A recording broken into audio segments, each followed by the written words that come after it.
Hello guys, ഞങ്ങൾ സ്കൂളിൽ വന്നപ്പോൾ എനിക്ക് ഭയങ്കര വിശപ്പ്. അപ്പം ഞാൻ എൻ്റെ പാത്രം ഇട്ടിട്ട് കുറച്ച് പഴം വാങ്ങിച്ചു. നോള് പഴയിട്ട് വന്നു. ഇത് ഉമ്മ ഉണ്ടാക്കിയ പഴം കഴിക്കാൻ നല്ല രസമാണ്. അപ്പം ഞാൻ ഉമ്മനെ കൊണ്ട് തന്നെ ഉണ്ടാക്കിപ്പിച്ചു. ഉമ്മ പഴം ഉണ്ടാക്കിക്കൊണ്ടിരിക്കുക കേട്ടോ.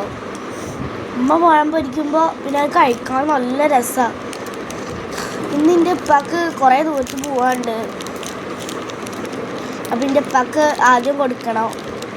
അതിന് ഉപ്പാക്കുള്ള പഴം എടുത്ത് കൊടുക്കാം കേട്ടോ. ഇപ്പം ഇന്ന് പോണോണ്ടാണ് ഇപ്പാക്ക് ആദ്യം കൊണ്ടുവരിക. ഇനി ഇപ്പനെക്കാട്ടി മുന്നേ ഞങ്ങളെ കഴിക്കുക. ഇതാണ് ഞങ്ങളുടെ ഭയങ്കര ബിസി ഇപ്പം. അതുകൊണ്ട് ഇപ്പം പോവാൻ നിൽക്കുകയാണ്. ഇത് ഞങ്ങൾക്കുള്ള പഴം നല്ല രസമുണ്ട് കേട്ടോ. ഭയങ്കര ക്രഞ്ചി ആയിട്ട്. എന്നും സ്കൂളിൽ വന്ന് ഞാൻ ഉമ്മാനെ കൊണ്ട് ഇതേപോലത്തെ ഓരോന്നും ഉണ്ടാക്കിപ്പിക്കും. ഉമ്മ ഉണ്ടാക്കി തരുന്നതുകൊണ്ട് ഞങ്ങളെപ്പോഴും ഇങ്ങനെയാണ് ഒരുപാടൊരു കാര്യങ്ങൾ.